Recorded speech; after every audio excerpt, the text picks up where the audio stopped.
So aggregates, it's a combination of different sizes and shapes of normally of stones. Maximum size is 75 millimeter.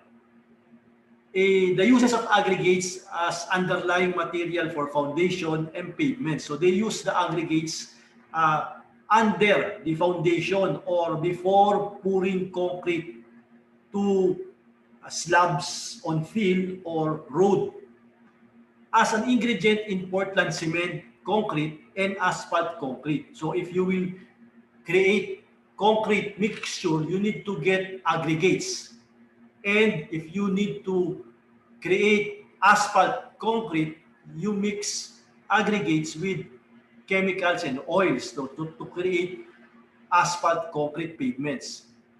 So the selection of aggregates shall be hard, durable, and clean and free from adherent coatings and organic matter and shall not contain appreciable amount of clay. So it should be, you need to wash the aggregates in order to make sure that any organic matter are being washed out. No? So, and also you need the aggregate should not contain harmful impurities like salts, coal, mica, shale, iron. No? So this will affect the hardening of the concrete or it will affect the reinforcement or reinforcing bars. So you need to take out all the impurities. As we all know, based on our previous lecture, no, the components of rocks, no, there are several rocks that has impurities on it. So you need to take out all of those impurities. So the classification of aggregates, we have two types of aggregates. We have the fine aggregates and the coarse aggregates. Fine aggregates are aggregates which pass to a sieve or 0.75 millimeter or an aggregate with a size less than 5 millimeter.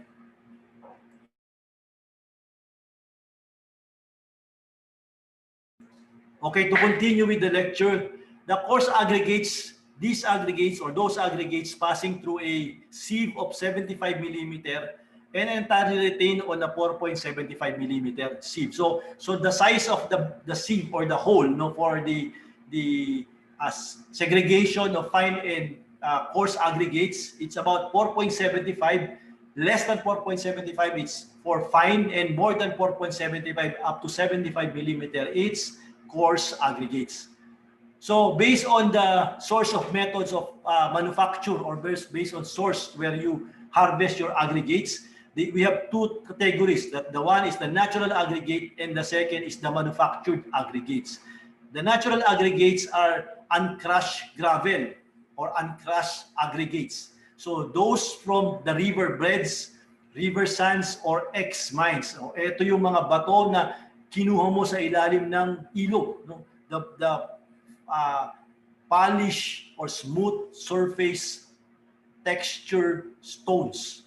The manufactured aggregates are crushed aggregates, those obtained by mechanically crushing rocks, boulders, or cobbles, normally angular in shape and have rough surface texture. So ito yung large boulders that you quarry from a mountain, and then you get the large size of boulders, then you crush it into small pieces. So those are the crushed aggregates. If based on density, we have three types, no? The lightweight, the normal weight, and the heavyweight. The normal weight aggregates are crushed stones, gravel, and ordinary sands, and are examples of normal weight aggregates. They are commonly used in manufacture of normal weight concrete, asphalt concrete, and roadway or subways. The average value or specific gravity for sand and gravel is about 2.6 to 2.65. Bulk density or normal weight aggregate is around 1,520 to 1,680 kilogram per cubic meter. So this is the normal weight aggregates.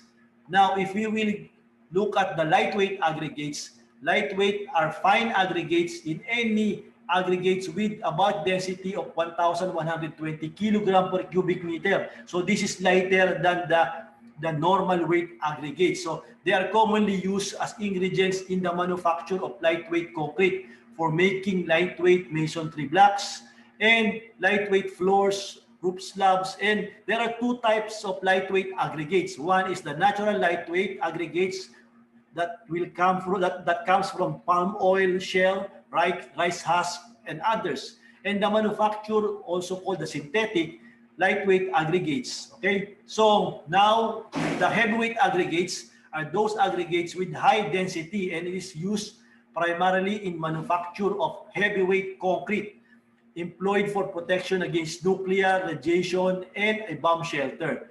So the unit weight of the heavyweight aggregate varies from 2,400 kilogram per cubic meter with a specific gravity range from 4.0 to 4.6. So this is more heavier than the natural weight. The natural weight aggregates about less than 2,400 kilogram per cubic meter. And the lightweight is about 1,600 kilogram per cubic meter. So now we know, lightweight, normal weight, and medium weight aggregates.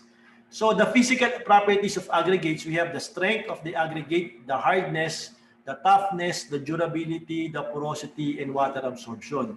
In terms of strength, in practice, majority of the normal aggregates are considerably stronger than concrete. If you will compare the strength of stone from the strength of concrete, the stone is more durable or has more strength than the average concrete.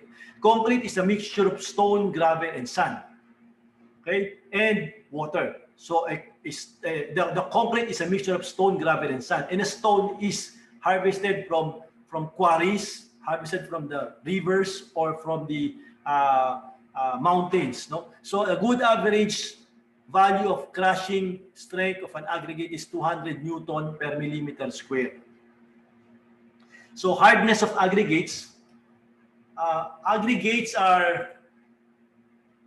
the ability of the aggregate to withstand wear or load or applied pressure. So in terms of applied pressure, it refers to the hardness of the stone. So if you apply pressure on the stone, the harder the stone, the more it will resist or withstand pressure. Okay, the hardness is depending on the type of the parent rock. So as we discussed on the previous lectures, you know the parent rock, that is the metamorphic rock. No, so this metamorphic rock has different types, no, of parent rocks. No, so and if the parent rock is a type of rock that has a is more harder than the other parent rock, so it will create a more hard aggregate. So a satisfactory aggregate should have an abrasion value of not more than 30% for aggregate used for wearing surfaces and 50% for aggregate used for non-wearing surfaces. So in toughness, it is the resistance of the aggregate to failure by impact. So this is very different from the hardness. So toughness is determined by the impact, or if you take a hammer and hammer the rock, no, so that is, and the rock doesn't break easily, that is the toughness of the rock. This can be determined by the aggregate impact test. So the aggregate impact value shall not exceed 45% by weight for the aggregate used for concrete other than those used for wearing surfaces, and 30% for concrete for wearing surfaces. So durability of the aggregates, the durability is the ability of the aggregate to withstand external or internal damaging attack. The external damaging attack is the resistance from external weather, no, heat from the outside heat, the outside moisture. So that is the measurement of the durability of the rock or the aggregate. Okay.